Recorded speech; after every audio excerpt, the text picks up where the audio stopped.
So my name is Latoya Cadogan-Williams. I'm the president of the Youth Advocacy Movement Barbados. Youth Advocacy Movement is the youth arm of Barbados Family Planning Associations, and there's a YAM in every family planning association across the world.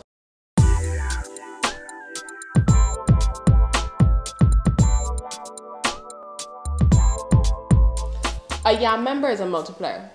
That's it, period. We are the type of individuals who, within our communities, will be a source of information, and that information will be multiplied. Good information, true information, information on grounded facts, information on good statistics, rational information, not something just based on emotion. And YAM Barbados and the peer educators work in the 5 main A's of IPPF, which is the International Planned Parenthood Federation, and this is the federation that manages many of the family planning organizations across the world. So for us, there's adolescence, there's access, there's AIDS and HIV, there's abortion, and there's advocacy. Everybody thinks that because you're a youth group speaking about sex, the only thing you would tell persons is either on condom use or what's not, but we give persons the full mantra of anything that they want to know and the most practical way about doing it. One of the things about YAM is that it seeks to give young people tools. It's not necessarily all about talking, it's more about tool giving them the skills that they need to do negotiation, mediation, and counseling within their own environments, and to be as practical as possible. You don't want to give persons information that's just blah or something that's bookish. You want to give them practical information, things that they can say to themselves, okay, I'm in this particular situation, how can I apply the information to myself, and how can I apply them to their peers? And that's the way in which we deliver information, that's the way in which we seek to motivate our members. As a young person, I've recognized that persons don't see me as an authority on the subject of family planning, on an authority on the subject of sexual and reproductive health rights, and that's something that nobody can take from me. That's not something I would have sat down in the classroom and necessarily have learned that way. That's something that has to come from volunteerism and learning it throughout the years and understanding and making mistakes. Yes, making mistakes. Showing somebody something wrong and having somebody have to come up and correct me in public sometimes and say, this is not the way you do it. And learning from my mistakes and growing with it. And this is not something that I think that anybody would have learned just working in a normal environment. Reproductive health and rights, the facts of life. This is YAM Barbados for the 7 Billion Actions campaign.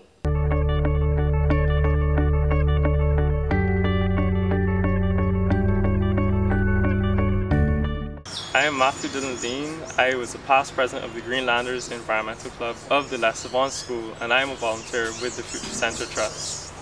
There are a lot of NGOs out there that do a lot of environmental work that need volunteers to help with their work. It's a great way to gain experience into the real world and to gain experience into what to do to help with our environment. Working on projects such as the Sand Watch project, where we monitor the beach erosion or accretion of beaches over a period of time to see where our shoreline may be in a couple of years.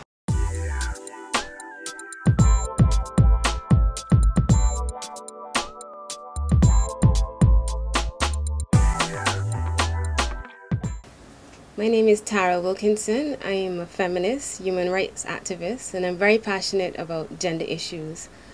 Being from the Caribbean, I think gender also collides with issues of race and class, and so our advocacy, or my advocacy, focuses on all of those issues coming all together but under the umbrella of feminism. And I think feminism is important not just because of the issues that we deal with, but for me I think it's important to claim feminism as a political statement. And then on the human rights end, I think life and balance and energy is important for everyone, and so that's why I identify as a human rights activist as well as a feminist. I'm one of the founding members of Code Red. It's a Caribbean collective of feminists. We have memberships of both men and women. And the idea of Code Red came about because we realized that gender issues were very prevalent in the Caribbean and we needed a youth voice. And we wanted to do something to sort of alleviate the experiences of people on the ground. And so we came up with the idea of Code Red because it stood for the urgency. And for us, it was a call to action. And red symbolizing the vibrancy and the passion of Caribbean people. So on one hand, it was about advocacy and reaching out to people, but it was also about embracing what's unique and positive about the Caribbean. And so that's how Code Red got started. Well, that's the name for Code Red.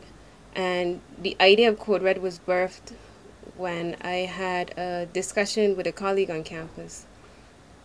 We were studying a course together, and she was usually one of the most vibrant people in class. And on that day, she seemed particularly down. And we were sitting on a bench for lunch, and she just started to recount an experience that she had had. And just before she arrived on campus, she had actually been raped by a member of her family, and she was telling me about the experience, and she started to cry. And it was just the two of us on that bench, and it felt like everybody who was passing by would not know about her experience. They would not stop to help her. And I thought, well, what can we do to address this situation? And I discussed with her the possibility of creating a space on campus where she could share her experience.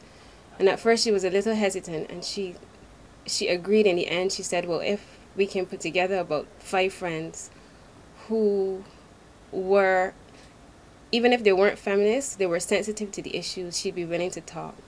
And so we had that discussion, and then following that, Code Red was born, and we moved forward from that to have the space. It wasn't a physical space, but it was more a network of primarily women and friends who would come together and be support for people who had undergone traumatic experiences. And then we realized that the safe space was a stepping stone to have sort of a